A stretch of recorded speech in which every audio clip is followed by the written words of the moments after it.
Hey guys, what's up? How's it going? This is Halloween Drawings, and I want to go over a list of things that I think that you need to draw creatures and things of that sort from your mind. You know, like making up like monsters. Basically, how to draw monsters and what would really help. This is just my opinion. I have this little book here, and I draw like a monster every day. I mean, that's my goal, right? But it doesn't always turn out that way. You know, some of these are unfinished. Well, not so much of that page, but there's a page there with some unfinished stuff. And this is just a list, okay? I'm not gonna go over the actual techniques to do that right now. I will show you where to get them, so don't be mad. I will show you a list, and I'll probably put them in the description where you can go. You can go through my main YouTube channel or another YouTube channel where I kind of go over every one of these steps, kind of step by step, and I'm actually still progressing in that. So, you know, I tried not to put a clickbait title on this. I try to be very honest. So this is just a list of things that I think you need. So let's kind of get into it. These are the most important things. Number one, anatomy. Anatomy is 100% the most important thing to me, and that would be learning human anatomy. I know what you mean, and animal anatomy. That one people have an issue with. Human anatomy is like, you see it all day, right? You see people walking around, you know, you kind of relate to it more. It's easier for a lot of people to, you know, learn that topic. You know, you're kind of like, oh wow, my hand does that, and blah blah blah. You know, you kind of you look at your body like a machine and things of that sort. Animal anatomy is a little bit harder because you think, wow, there's so many different kinds of animals. It's going to be a pain to do that. I will tell you this: when I learned animal anatomy, it is much easier than you think.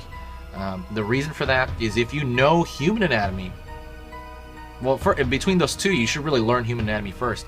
If you know human anatomy, at least to a certain extent, you know, like you have a good idea of it, animal anatomy is very similar because they have a lot of the exact same bones and muscles that we have, but in different orientations, different sizes, different strengths. Because we're all like descended from the exact same thing, right? It's obvious these animals are related when you look at underneath, and it's obviously related to us. It's amazing. You know, when you look at chimpanzees compared to lions, or a lion compared to a horse, right? When I looked at a lion and a horse, it seemed like the lion was a horse that could kill or something, you know? It just had like a, you know, it could turn its wrist, you know, there's obviously big differences. Like, what makes them different is incredibly fascinating, and it is not as hard as you think. It's actually very interesting, you know, and you feel better when you learn something too. When you learn it, you're like, wow, it's amazing. But yeah, I would go for that and really kind of learn about the anatomy of that. I am, well, like I said, I'll tell you in the description, and I'll tell you where you can look for this stuff afterward. Perspective, I don't mean like extreme perspective, I don't mean like buildings and things. I mean perspective on figures. For example, like overlapping, like that tail overlaps. You know, this guy, that's a little bit of perspective, right? This hand's coming forward, how it looks like it's coming a little bit forward like that. That is, you know, considered as overlapping. You know, how do you kind of make it look like that and not make it look like this stiff hieroglyph you see like in the Egyptian times and things of that sort. But yeah, perspective on that, on the body. Line work is just like I think to make your ideas clear. I would say going back to the other page is a better example. Stuff like that. The line art is very clear what's going on, and even though see, there is messy lines around here, but for whatever reason it's clear, you know. And there's a rule on line work, and I've talked about that rule on my other channel, which I will link you in the description and hopefully throughout this video. And yeah, there's a rule with line. You know, there's a 1, 2, 3 line. You know, like if you want something to look like it's coming forward a little bit more, you put a number 2 or 3, and then if you want it to look like it's going back, it's like a 1. But again, I talk about that on the channel. And there's design now. Design comes from looking at things in the natural world, and also looking at you know, other designers and how do they design. So a lot of that is based on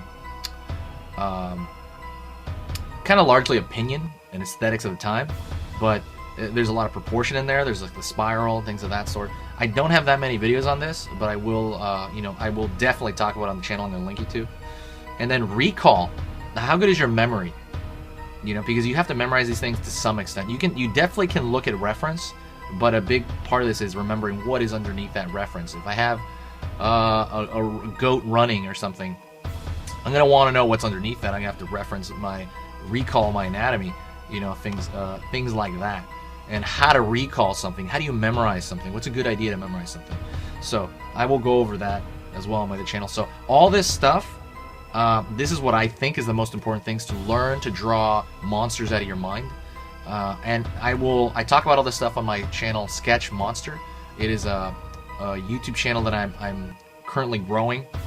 I'm gonna link that all over the place on this video, so check that out. Please go there. I'm not gonna put that many updates on this channel, you know, until Halloween comes around again. So check it out. And I know a lot of you guys like drawing monsters, so check that out. See you later, guys. I will talk to you next time.